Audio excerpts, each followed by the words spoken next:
À 4h30 du matin à Minneapolis, une ville qui s'éveille d'ordinaire en douceur était déjà plongée dans l'instabilité. Une déclaration d'une figure politique nationale promettant de mobiliser toutes les ressources du gouvernement fédéral circulait, divisant les esprits. Pour certains, c'était un appel à protéger la communauté. Pour d'autres, une couverture politique pour une escalade de la violence. Nous sommes ici pour rester, c'est notre pays. Nous allons y faire notre vie, raisonnaient certains, tandis que d'autres s'en prenaient à la représentante Ilhan Omar. Elle ne devrait pas être autorisée à être membre du Congrès. Je suis sûr que des gens s'en occupent, et elle devrait être foutue hors de notre pays. Avant même le lever du soleil, les rues devenaient un théâtre d'incertitude. Les rumeurs se propageaient plus vite que les faits vérifiés. Les foules se formaient, se dispersaient, puis se regroupaient un pâté de maisons plus loin. Les radios de la police crépitaient de rapports contradictoires. Plus la matinée avançait, plus il devenait évident que cette situation dépassait une simple confrontation isolée. Il s'agissait de l'avenir de la ville, de ce qu'elle risquait de perdre face à l'incertitude. Bienvenue sur Frontières, en alerte, où nous plongeons dans les enquêtes complexes qui façonnent nos frontières et la sécurité intérieure. Restez avec nous, car ce que les enquêteurs s'apprêtaient à découvrir allait bien au-delà de l'agitation de surface, révélant une machination d'une ampleur insoupçonnée. 10 jours après le début de la nouvelle année, Minneapolis, autrefois décrite comme une ville paisible du Midwest, fut secouée par des troubles que les autorités locales peinaient à maîtriser. Le déclencheur ne fut ni une vitre brisée, ni une arrestation isolée, mais une déclaration. Un membre du Congrès, figure politique influente et étroitement liée au débat public de la ville, qualifia publiquement les confrontations croissantes de soulèvement national, présentées comme nécessaires pour protéger la communauté après la mort d'une femme locale lors d'une fusillade. Pour ses partisans, le message évoquait la solidarité. Pour les forces de l'ordre, il sonnait comme une légitimation d'une escalade supplémentaire. Dans un environnement déjà tendu, de tels mots pouvaient modifier la perception du risque par la foule. Les planificateurs fédéraux réagirent en force. Plus de 10 000 agents des douanes et de la protection des frontières, ainsi que des agents fédéraux, furent rapidement déployés avec une mission claire, rétablir l'ordre après des jours de troubles. Les points de contrôle furent renforcés le long des principaux corridors. Les patrouilleurs furent doublés sur les voies navigables adjacentes. Des hélicoptères survolaient sans relâche. Sur le papier, la réponse semblait écrasante. En pratique, elle ne résolut pas l'instabilité, elle la transforma. En seulement 72 heures, l'activité de protestation à travers le Minnesota tripla. Les registres de la police recensèrent plus de 430 incidents violents, incluant des incendies criminels, des agressions et des blocus coordonnés. Les appels d'urgence augmentèrent de 58%. Nuit après nuit, les policiers utilisèrent des gaz lacrymogènes et des grenades assourdissantes, tandis que les incendies se propageaient et que les sirènes remplaçaient le sommeil. Le public voyait une ville perdre le contrôle. Mais au-delà du tumulte, les enquêteurs commencèrent à percevoir quelque chose qui ne correspondait pas à l'idée d'un désordre spontané. Au milieu d'un système de sécurité mis à rude épreuve par les émeutes, des équipes du Federal Bureau of Investigation, FBI, et de l'Immigration and Customs Enforcement, ICE, commencèrent à comparer les schémas d'incidents avec des informations que la plupart des gens ne voient jamais. Leur objectif n'était pas de débusquer le prochain point chaud, mais de comprendre ce que ces points chauds pouvaient dissimuler. Tandis que l'attention publique se fixait sur les scènes de rue, le système de sécurité intérieure s'étirait à l'extrême. C'est dans cette brèche que les enquêteurs remarquèrent des éléments qui ne cadraient pas avec le récit des émeutes. La violence ne semblait pas aléatoire, elle suivait des schémas.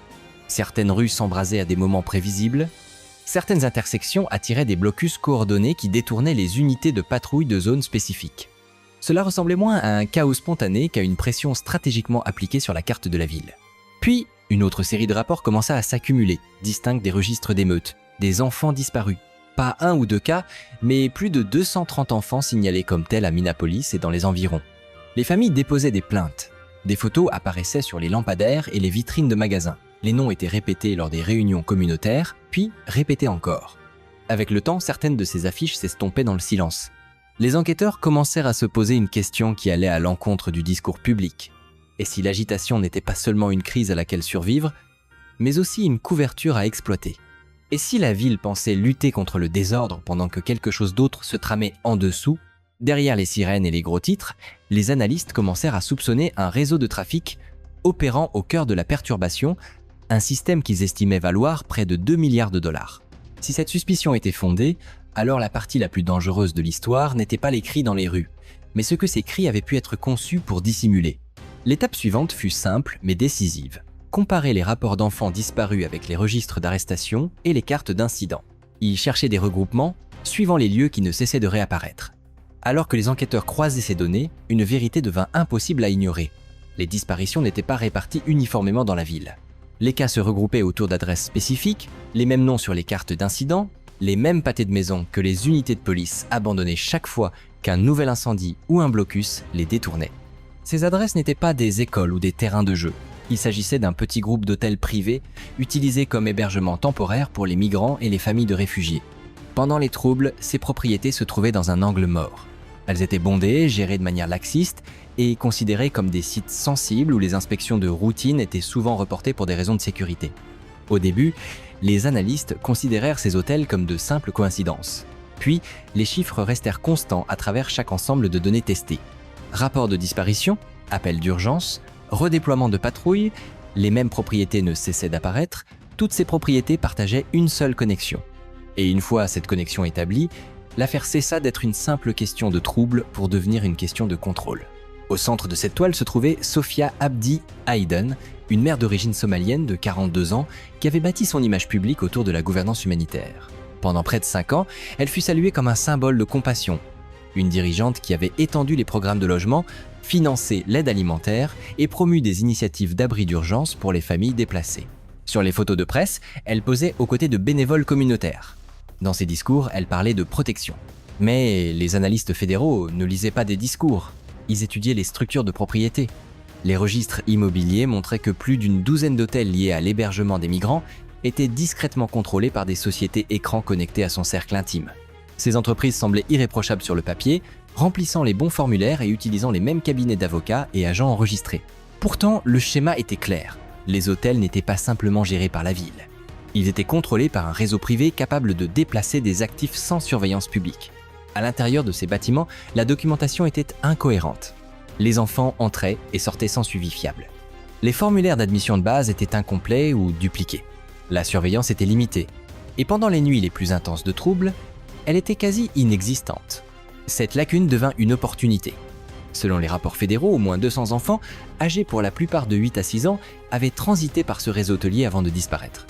Les enquêteurs ne décrivirent pas cela comme une vague soudaine d'enlèvement, mais comme un processus.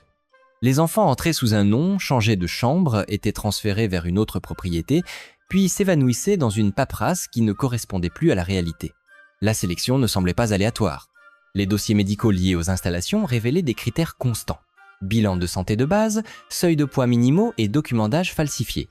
La documentation n'était pas bâclée, elle était structurée comme si l'objectif n'était pas seulement de prendre des enfants, mais de les faire passer par des systèmes qui ne signaleraient pas immédiatement les anomalies. Chaque enfant était réduit à une marchandise, du tissu cornéen. Les agences de renseignement retracèrent les voies d'exportation de 200 paires de cornets vers 5 pays, la Chine, l'Inde, le Mexique, le Pakistan et le Brésil. Les routes n'étaient pas des vols directs avec des transferts évidents. Elles passaient par des intermédiaires, de la paperasse et des chaînes de transport conçues pour paraître routinières. Les analystes fédéraux décrivirent cela comme un pipeline alimentant un marché médical souterrain qui prospère là où la surveillance est faible et la demande constante. Les estimations conservatrices indiquaient des revenus annuels dépassant 8 milliards de dollars, blanchis via des comptes écrans sur 5 continents pour échapper aux audits trimestriels. Les mouvements étaient fragmentés en transferts plus petits, étalés sur différentes périodes de déclaration. En surface, les comptes ressemblaient à ceux d'organisations caritatives, de contractuels et de prestataires de services. En dessous, le schéma était le même que celui de la structure de propriété des hôtels, un contrôle sans exposition. Et le réseau ne s'arrêtait pas au trafic d'êtres humains. L'analyse financière suggéra que les mêmes canaux de transport étaient liés à plus de 2 tonnes de stupéfiants chaque année, incluant de l'héroïne, de la méthamphétamine et du fentanyl. Ces routes étaient connectées à des réseaux de trafic asiatiques et à des lignes de distribution à travers l'Amérique du Nord. Les enquêteurs conclurent que les crimes n'étaient pas des opérations distinctes, ils étaient des flux parallèles alimentant la même machinerie. C'était pas une œuvre caritative défaillante, c'était un système. Les enfants étaient une marchandise, les hôtels étaient les points de rassemblement, les troubles étaient la couverture. Pendant que les unités de police se concentraient sur les foules et que l'attention publique restait fixée sur la confrontation politique, le réseau opérait en douceur, méthodiquement et selon un calendrier précis. Car pendant que la ville tournait son attention vers l'extérieur, quelqu'un d'autre observait de l'intérieur, traquant chaque mouvement, chaque transfert, chaque enfant. Pour comprendre comment les équipes fédérales sont passées du soupçon à l'action, il faut se pencher sur la phase suivante. Le temps dans cette affaire ne se mesurait pas en jours, mais en heures. Au moment où les analystes achevèrent de relier les derniers points de données, il n'y avait plus de marge de manœuvre. Chaque heure augmentait le risque que les enfants soient déplacés vers des voies maritimes sans retour. À 4h30 du matin, Minneapolis était calme, non pas apaisé, mais épuisé. Les sirènes s'étaient tues. Les rues étaient désertes. C'était le genre de silence qui s'installe après des nuits de troubles lorsque la ville marque une pause pour respirer et que personne ne veut être le premier à le briser. C'est à ce moment précis que les équipes fédérales passèrent à l'action. Une colonne de Vuus noirs banalisés se dirigea vers un seul endroit, un hôtel pour migrants, situé juste à côté d'un axe de transit majeur. Pas de lumière, pas d'annonce, pas de mise en scène visible à l'extérieur. L'opération était conçue pour être terminée avant que les quartiers environnants ne se réveillent complètement. À l'intérieur des véhicules se trouvaient 320 agents tactiques de l'Immigration and Customs Enforcement, ICE, et du Federal Bureau of Investigation, FBI, opérant sous des mandats fédéraux scellés. La surveillance des heures précédentes avait confirmé la présence de gardes armés à l'intérieur, les renseignements faisaient état d'armes automatiques. L'évaluation des risques était sans équivoque. Ce ne serait pas une entrée facile et la vitesse serait le seul avantage. À 4h32 du matin, les premières portes furent enfoncées. La riposte fut immédiate. Des coups de feu éclatèrent des étages supérieurs alors que les gardes tentaient de ralentir l'avancée. Des éclairs de bouches de pistolet zébraient les cages d'escalier. Des cris résonnaient dans les couloirs étroits tandis que les équipes progressaient par A, coups contrôlés, passant devant les chambres sans s'arrêter, priorisant les étages signalés par la surveillance. La résistance ne dura pas. Les équipes fédérales la submergèrent par leur nombre, leur coordination et le fait que les points d'entrée avaient déjà été cartographiés. Plusieurs assaillants furent neutralisés avant de pouvoir recharger. D'autres abandonnèrent leurs armes et se retirèrent dans des chambres verrouillées pour être forcés d'en sortir quelques instants plus tard. Les combats durèrent moins de 3 minutes. Puis l'opération changea de nature. Alors que les agents déblayaient étage après étage, ils découvrirent des portes délibérément scellées de l'intérieur. Les serrures étaient renforcées, les rideaux tirés. Les chambres étaient silencieuses d'une manière qui ne correspondait pas à un hôtel ordinaire.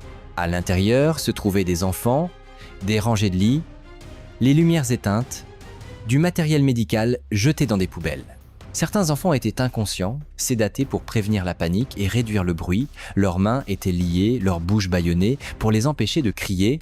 Des numéros étaient écrits sur leurs poignets et leurs chevilles. Des marques d'inventaire, pas des noms. Le décompte stupéfia les agents, 200 enfants, pas des estimations, pas des listes partielles. 200 victimes confirmées, âgées de 8 à 17 ans. Chacune d'entre elles était vivante, mais à peine. Des équipes médicales furent dépêchées immédiatement. L'oxygène fut administré, les sédatifs furent inversés lorsque possible, les signes vitaux furent vérifiés dans des lignes de triage improvisées dans des couloirs qui sentaient encore la fumée de l'entrée. Plusieurs enfants avaient un rythme cardiaque dangereusement bas. Les enquêteurs déclarèrent plus tard que si la récupération avait été retardée, même légèrement, beaucoup n'auraient pas survécu au transport. Pendant que les médecins stabilisaient les enfants, les équipes de recherche continuaient d'avancer. Elles découvrirent pourquoi le temps avait été si crucial. Derrière une fausse cloison intérieure renforcée par une ossature en acier, les agents mirent au jour 3 tonnes de stupéfiants, héroïne, méthamphétamine et fentanyl emballés et étiquetés pour l'exportation. Des coffres-forts à proximité contenaient des liasses d'argent liquide emballées sous vide, empilées d'une manière qui suggérait une routine et non le désespoir. C'était pas un abri, c'était un entrepôt. À 5h du matin, moins de 40 minutes après la première effraction, une dernière alerte parvint. Le véhicule de la mère avait été intercepté en route vers le port. Elle fut placée en garde à vue sans résistance. De retour à l'hôtel, 26 individus armés étaient déjà à genoux, les mains derrière la tête, l'opération s'effondrant autour d'eux. Les enfants furent évacués sous protection fédérale, portés lorsqu'ils ne pouvaient pas marcher, protégés des caméras et chargés dans des transports médicaux avec l'urgence d'une scène que personne n'était préparé à voir. Au lever du soleil, la ville avait dormi pendant la bataille, évitant de justesse de se réveiller face à un crime qu'elle n'aurait jamais pu réparer. Il n'y eut pas d'acclamation, pas de célébration, seulement un soulagement silencieux et la réalisation que ce sauvetage était intervenu quelques heures seulement avant le départ prévu des derniers conteneurs. Mais l'arrêt de l'hôtel n'était que la première étape. Le mécanisme plus vaste attendait au port. Ce que les agents découvrirent après le raid sur l'hôtel expliqua pourquoi le temps avait été si crucial. Les enfants n'étaient pas retenus indéfiniment, leur déplacement était programmé. Ce calendrier apparut sur des ordinateurs portables saisis et des dossiers papier récupérés en quelques heures. Lorsque les analystes cartographièrent la phase suivante, elle les éloigna des rues de la ville pour les mener vers quelque chose de plus discret, de plus vaste et de bien plus difficile à tracer. Les ports. Pour faire passer des personnes par un port, un réseau n'a pas besoin de chaos. Il a besoin de routine. Il a besoin de paperasse. Et il a besoin de suffisamment d'influence pour que personne ne ressente le besoin de regarder à deux fois. Les analystes fédéraux identifièrent 12 conteneurs maritimes en partance, déjà prêts à quitter le port dans une fenêtre de 48 heures. Chaque conteneur était enregistré sous des sociétés d'exportation légitimes, transportant des marchandises courantes, vêtements, aliments emballés et fournitures ménagères. Des articles qui transitaient par les ports américains par dizaines de milliers chaque jour, rien dans les manifestes ne soulevait d'alarme. C'était précisément le but. Cachés à l'intérieur de parois intérieures modifiées et de faux planchers se trouvaient des compartiments étroits conçus pour échapper aux inspections de base. Les conceptions étaient rudimentaires mais efficaces, juste assez d'air, juste assez d'espace, juste assez de temps pour atteindre les eaux internationales. Les enquêteurs confirmèrent plus tard que chaque conteneur pouvait transporter jusqu'à 20 enfants, sédatés et immobilisés pour éviter tout bruit ou mouvement. La paperasse complétait la tromperie. Des visas avaient été préapprouvés. Les documents d'identité correspondaient à des dossiers de voyage falsifiés. Les déclarations douanières étaient estampillées et validées à l'avance. Les audits financiers révélèrent des pots de vin versés à plusieurs niveaux, aux fonctionnaires locaux, aux intermédiaires portuaires, aux facilitateurs douaniers et aux gestionnaires logistiques privés. Les montants variaient, mais le schéma était constant. Des paiements à 6 chiffres livrés via des sociétés écrans et des comptes offshore, chronométrés précisément avant chaque expédition. L'argent circulait aussi fluidement que la cargaison. Les relevés bancaires retracèrent les bénéfices à travers des dizaines de comptes sur 5 continents, fragmentés en transferts plus petits pour éviter les seuils de déclaration. Les examens trimestriels ne montraient aucune anomalie, car le système avait été conçu pour survivre aux audits. Une fois en mer, le plan des conteneurs se divisait entre 5 pays, la Chine, l'Inde, le Mexique, le Pakistan et le Brésil, entrant dans des ports où des intermédiaires corrompus attendaient de les recevoir. De là, les enfants disparaîtraient dans des cliniques privées, des marchés souterrains et des routes secondaires qui laissaient rarement des traces écrites. À l'aube, les autorités fédérales émirent des ordres de retenue d'urgence sur chaque conteneur identifié. Les ports furent discrètement bouclés, les manifestes furent réexaminés ligne par ligne. Ce qui avait failli passer pour du commerce de routine était désormais une preuve figée. Les raids avaient empêché les enfants de quitter la ville. La découverte au port montrait à quel point ils avaient été proches de quitter le pays. Mais l'arrêt des conteneurs n'expliquait pas comment un réseau de cette taille avait pu survivre pendant des années au vu et au su de tous. La réponse suivante attendait déjà dans les dossiers, l'argent. Dans les heures suivant le bouclage du port, une opération parallèle commença, plus silencieuse que le raid et bien plus méthodique. D'abord l'argent. Des groupes de travail financiers fédéraux furent activés dans 3 agences. Des analystes de l'unité des crimes financiers du Federal Bureau of Investigation, des enquêteurs du Trésor et des liaisons bancaires internationales commencèrent à examiner des dossiers que la plupart des gens ne voient jamais. Registres de subventions, audits d'organisations à but non lucratif, subventions humanitaires et virements transfrontaliers mesurés non pas en milliers, mais en milliards. Sur une période de 5 ans, plus de 2-4 milliards de dollars avaient transité par un réseau d'organisations à but non lucratif écran, de fonds pour le logement des migrants et d'organisations de sensibilisation médicale liées au même cercle intime. Sur le papier, l'argent finançait la nourriture, le logement et les soins d'urgence. En réalité, il était recyclé, fragmenté en transactions plus petites, retardé sur plusieurs trimestres et acheminé via des comptes offshore conçus pour survivre aux audits. Les enquêteurs identifièrent 47 entités écrans sur 5 continents. Les contrats de fourniture médicale étaient gonflés jusqu'à 300%, créant des liquidités excédentaires qui s'évaporaient à l'étranger. Les relevés bancaires montraient des paiements récurrents à 6 chiffres, chronométrés précisément avant les fenêtres d'expédition. 620 000 $ ici, 880 000 $ là, maintenus en dessous des seuils qui déclenchent un examen automatique. Au 3e jour, les analystes confirmèrent que les mêmes comptes recevaient également des dépôts liés à plus de 2 tonnes d'héroïne, de méthamphétamine et de fentanyl chaque année. Des crimes différents, les mêmes filières cachées derrière le langage de la charité et de la gouvernance. Puis, la protection. Une fois que le tableau financier fut clair, le bouclier commença à se fissurer. En 48 heures, des assignations fédérales furent émises à travers le Minnesota et au-delà.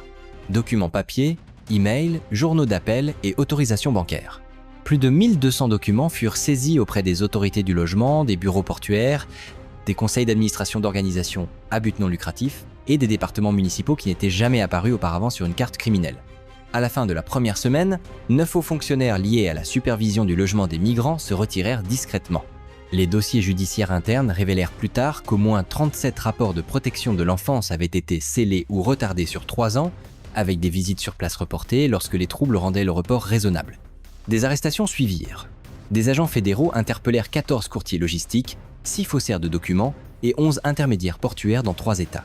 Sur un serveur caché, les enquêteurs trouvèrent des évaluations internes des risques suivant l'indignation publique, l'activité de protestation et l'attention des médias. Lorsque les troubles augmentaient, les expéditions s'accéléraient. Lorsque la tension diminuait, les opérations ralentissaient.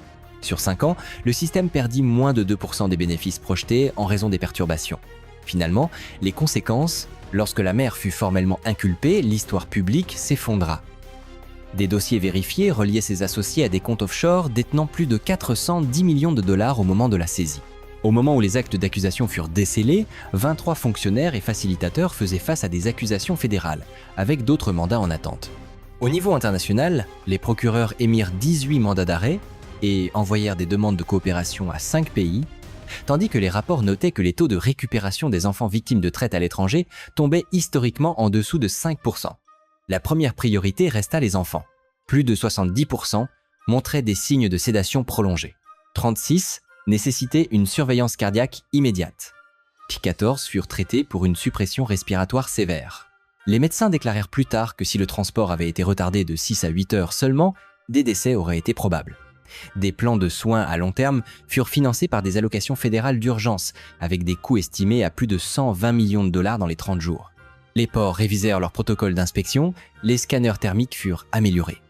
Les contrôles aléatoires de conteneurs augmentèrent de 43%. Minneapolis retrouva le calme, mais pas le confort. Dans un examen post-action classifié, les analystes conclurent que le réseau était opérationnel depuis au moins 7 ans, avec des bénéfices annuels dépassant 8 milliards de dollars, car il ne dépendait pas du secret. Il dépendait de la routine et de l'hypothèse que les pires crimes s'annoncent toujours bruyamment. Cette enquête révèle comment des investigations complexes se déroulent, comment les institutions réagissent sous pression, et pourquoi la transparence reste essentielle à la justice.